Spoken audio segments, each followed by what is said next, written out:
ముందుగా యువటి ప్రేక్షకులకు పాల్గొన్న పెద్దలు రాంగోపాల్ గారికి, మరి గౌతమ్ ప్రసాద్ గారికి, ప్రేమ్కాంత్ గారికి, మీకు నమస్కారం అండి. కాంగ్రెస్ పార్టీ ఎన్నో ఒడిదుడుకులను చూసినాయి.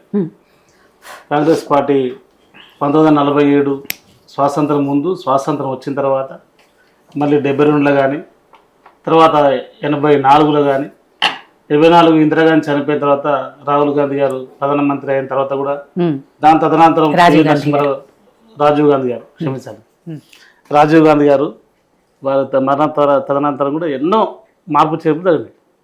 కాంగ్రెస్ పార్టీ అనేది ఎన్నో ఒడిదుడుకులు కావచ్చు, ఎన్నో ఆటంకాలను, ఎన్నో చరిత్రలో ఇలాంటి చాలా ఇప్పుడున్న పరిస్థితి జనరల్గా ఎప్పుడే కానీ పార్టీలో కానీ ప్రభుత్వ పరంగా కానీ ఆ ఒక్కతోగాలు చిన్న చిన్న వ్యత్యాసాలు ఉండడం కామను. అధికార విషయంలో కానీ, లేదా మంత్రి పదవి కావాలని కొంతమంది, లేదా చిన్న చిన్న విషయాల మీద ఉన్నటువంటి అంశం తప్ప పెద్దదేం కాదు. గట్టిగా అసెంబ్లీలో కొట్లాడుకున్నటువంటి పరిస్థితులు లేవు మా నాయకుల మధ్య, మంత్రుల మధ్య. మళ్ళీ గ్యాంగ్ వారుగా మరి కొట్టుకున్నటువంటి పరిస్థితి లేదు. మరి ఎవరు వారంటే ఎవరు పని వాళ్ళు చేసుకుంటారు, ఎవరి శాఖ వాళ్ళకు ఉన్నది. ఇందాక మీరు చెప్పినట్టు పొన్నం ప్రభాకర్ గారు వారి శాఖ ఉన్నది, బీసీ సంక్షేమం శాఖ ఉన్నది, రవాణా శాఖ ఉన్నది, వివేక్ గారికి మరి కార్మిక శాఖ ఉన్నది, మైనింగ్ డిపార్ట్మెంట్ ఉన్నది, మరి ఎస్సీ ఎస్టీ మైనార్టీ సంక్షేమ శాఖ అడ్లూరి లక్ష్మణ్ కుమార్ గారికి ఉన్నది, కొండశ్రీ గారు అటవీ శాఖ ఉన్నది, మిగతా అన్ని విభాగాలు ఉన్నాయి.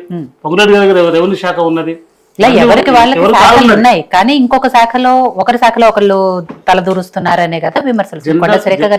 జనరల్గా ఆయా జిల్లాకు సంబంధించిన జిల్లా మంత్రులు ఉంటారు. పొంగులేటి గారు వరంగల్కు జిల్లా కమిటీ మంత్రి గారు. ఆయన దృష్టి కొన్ని వస్తాయి, కొన్ని చెప్పాల్సి వస్తుంది, కొన్ని చెప్పాల్సి వస్తుంది. మరి కొండశ్రీ గారి దృష్టికి కొన్ని వస్తాయి, వాటి కూడా చెప్పాల్సి వస్తుంది. కలిసికట్టుగా పనిచేసుకున్నటువంటి అంశాలు కూడా ఉన్నాయి. అవన్నీ కూడా చిన్న చిన్నవి. అదేదో ఒక ప్రభుత్వం కూలిపోవడానికి అవకాశం ఉన్న సమస్యలు కాదు, లేదా ఒక పార్టీ కుప్పకూలిపోవడానికి ఉన్నటువంటి అవకాశాలు కాదు. కానీ అవన్నీ చిన్న చిన్న అంశాలు. దాన్ని పెద్దగా భూదాదంలో పెట్టి రాసినటువంటి అంశాలు లేవు. మొదటి మరి అడ్లూరి లక్ష్మణ్ కుమార్ గారికి, మరి పొన్నం ప్రభాకర్ గారికి ఇదవుతుంది అదవుతుందని ఇదే ప్రతిపక్షాలు సోషల్ మీడియాలో దుమ్మెత్తి పోషారు. ఏమైంది, ఒక రోజుల్లో మేమంతా ఒకటే కుటుంబం, ఒకటే జాతి మాది, ఒకటే ఆలోచన మాది అని చెప్పేసి కలిసికట్టుగా మరి వాళ్ళు మరి ఒకసారి చెప్పడం జరిగింది. మళ్ళీ తెల్లారి మళ్ళీ గొడవ వివేక్ గారు. అట్లనే ఏం లేదు, అంటే వివేక్ గారు మధ్యలో ఉండి చెప్పలే కదా అని ఒక మాట, గొడవ కాదు అది.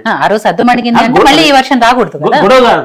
అంటే పెద్దలు ఇప్పుడు ఇద్దరు మనుషులు కొట్లాడుతుంటే కొట్లాడ కాదు, అది ఒక విమర్శ అనుకున్నప్పుడు మధ్యలో ఉన్న పెద్ద మనిషి ఒక మాట అనొచ్చు కదా, అనేటువంటి అంశం ఒకటి ఉంటుంది తప్ప అది గుర్తు చేయడం తప్ప అది గొడవ కాదు, కొట్టట కాదు.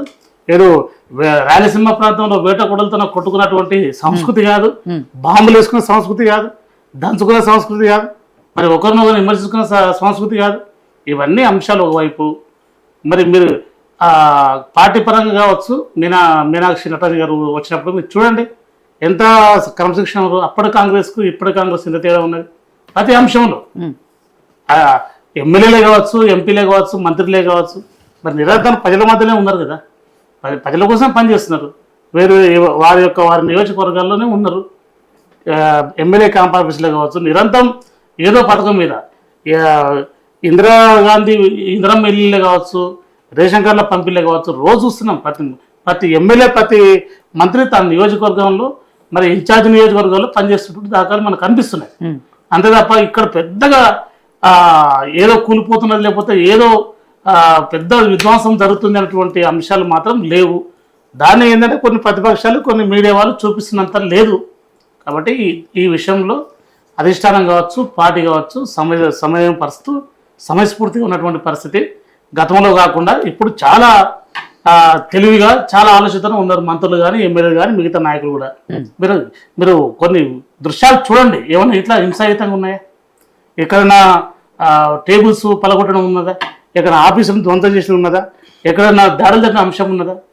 జస్ట్ మాటల విషయంలో జరిగినట్టు అంశాలు తప్ప భౌతిక దాడులు కానీ, భౌతికంగా కానీ, అధికార దుర్వినియోగం కానీ, అవినీతికి సంబంధించినవి కానీ ఏమి కూడా మరి లేనటువంటి పాలన జరుగుతుంది, ప్రజాపాలన.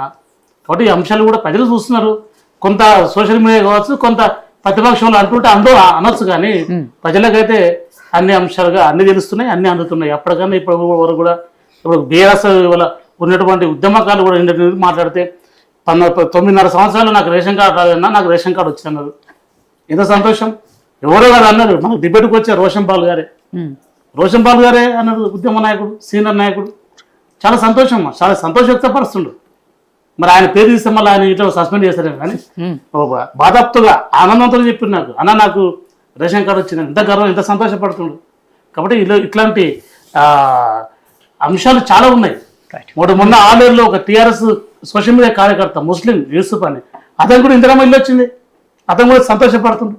అంటే ఇక్కడ కులాలకు మతాలకు అతీతంగా, పార్టీలకు అతీతంగా బీజేపీ వాళ్ళు కూడా కార్యకర్తకు వచ్చింది ఇల్లు.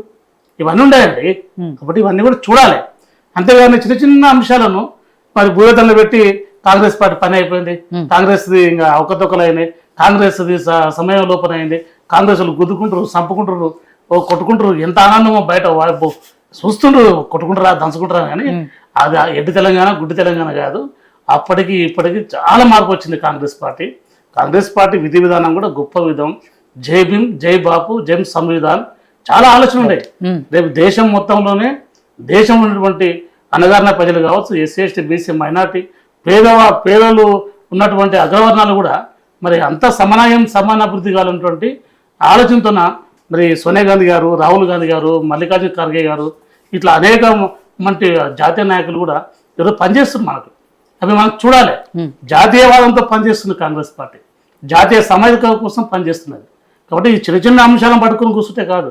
ఈరోజు పెద్ద లక్ష్యం ఉంది 2029లో.